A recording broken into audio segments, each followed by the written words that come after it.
Really light topic tonight. I'm going to talk about everybody's favorite thing, death. These are just some thoughts I have on the subject of death. I know that the top two fears in America are public speaking and then the fear of death, and we're about to do both of them. So, lucky us. Okay, death. What is it? When we talk about that, what is it? Death is the separation of the body from the soul.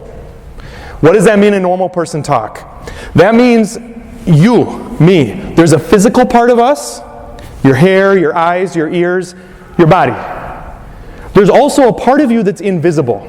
If I told the surgeon to go in and say, hey, do you see that thought right there? Take that thought out and show me. Or hey, you see the anger in that person's mind? Take the anger out and show you. You'd be like, what? No, that's a part of us.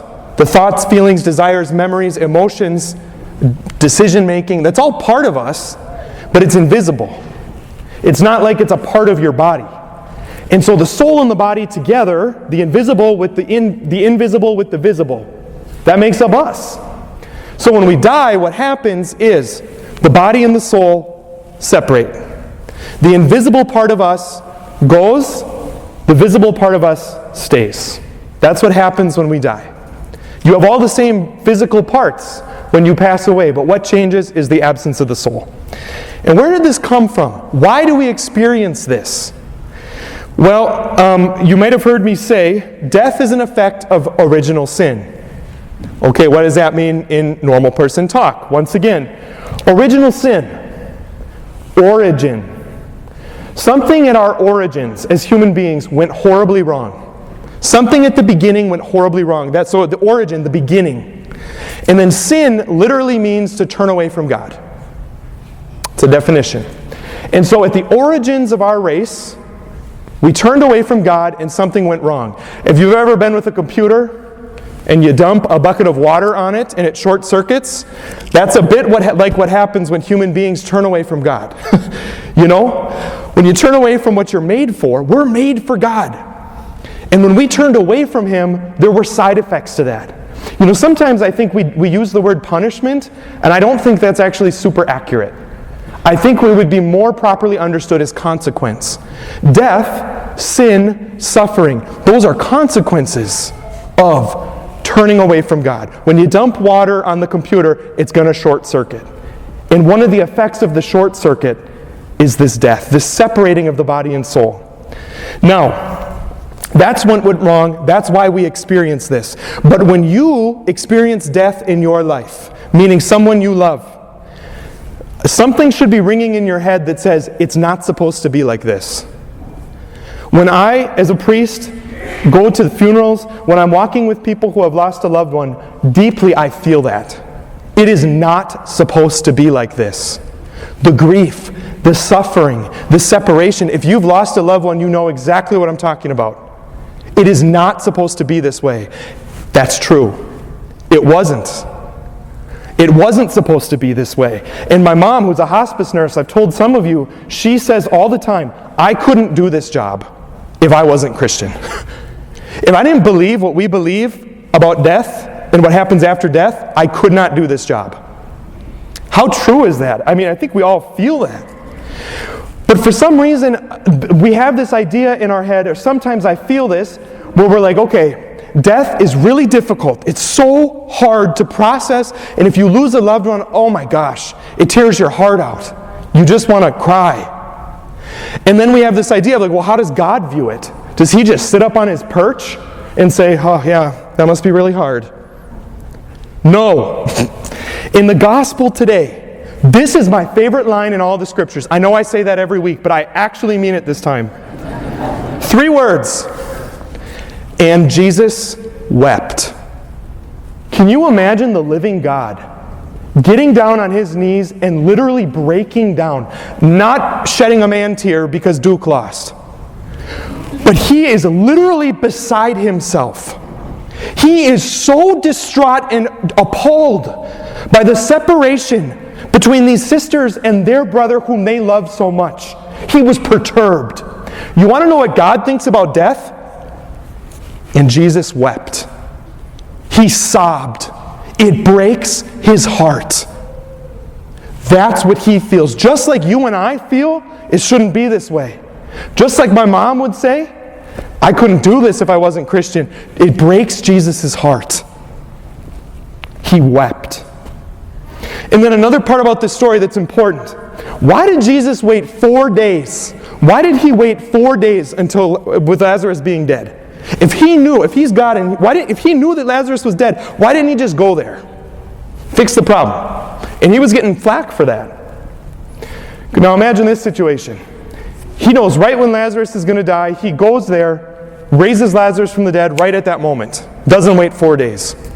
What do you think the Jewish people in that day would have said? He wasn't actually dead. Jesus is just really good at CPR.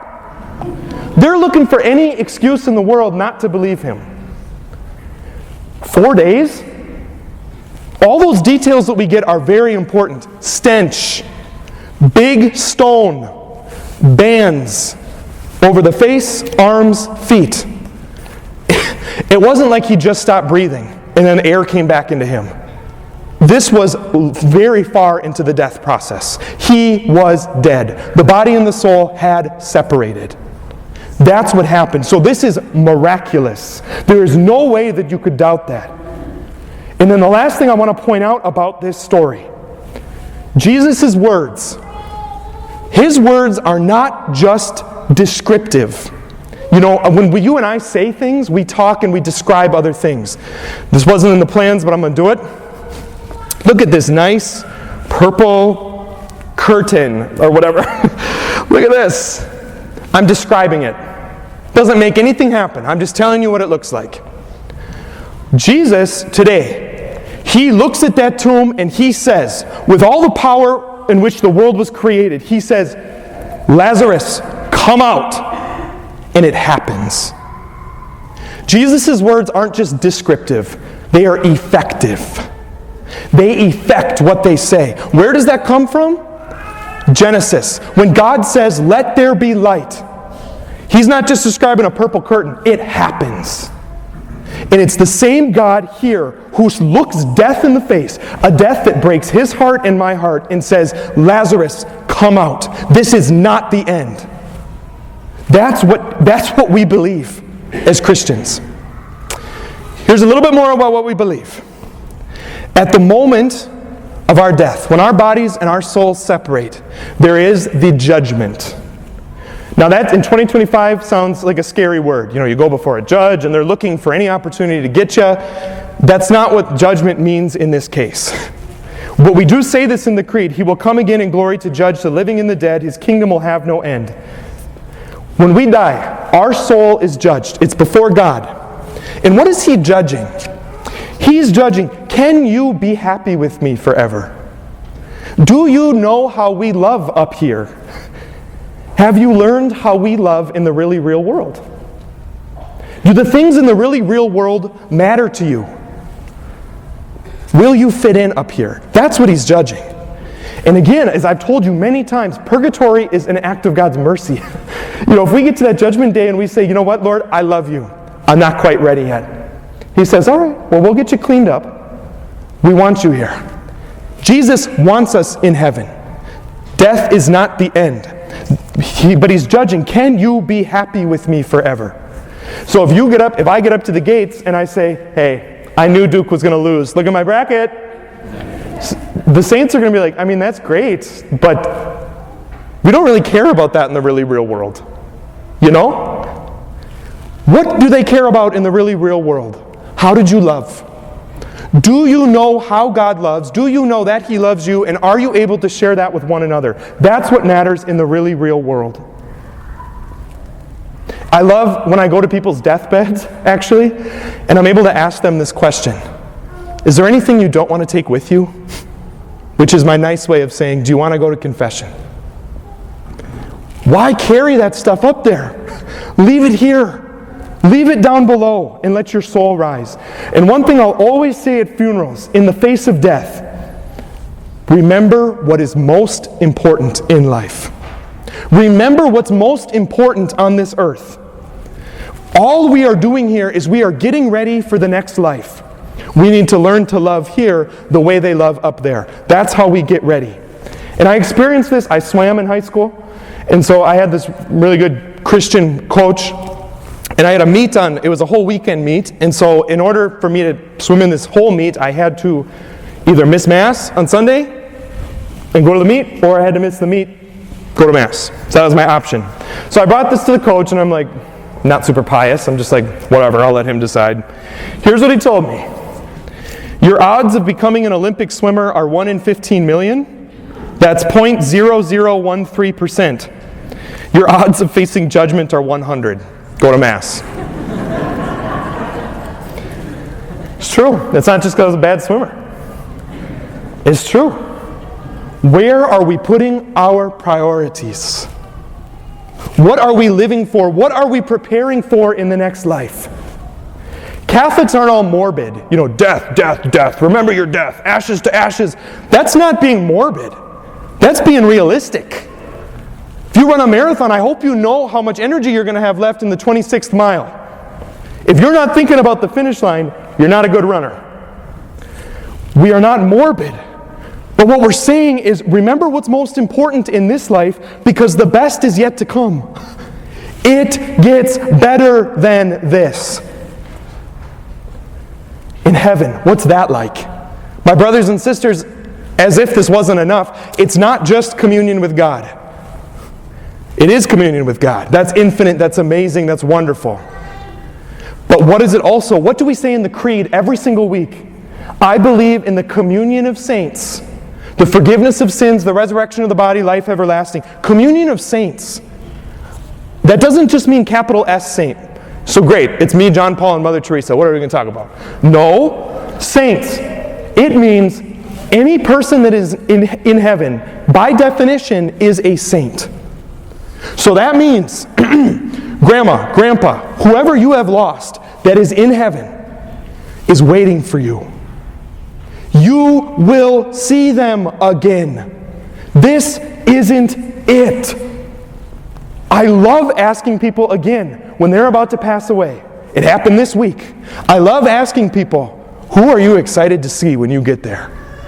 And I love the answers you get. Man, I haven't seen Grandpa in 40 years. I can't wait to see him.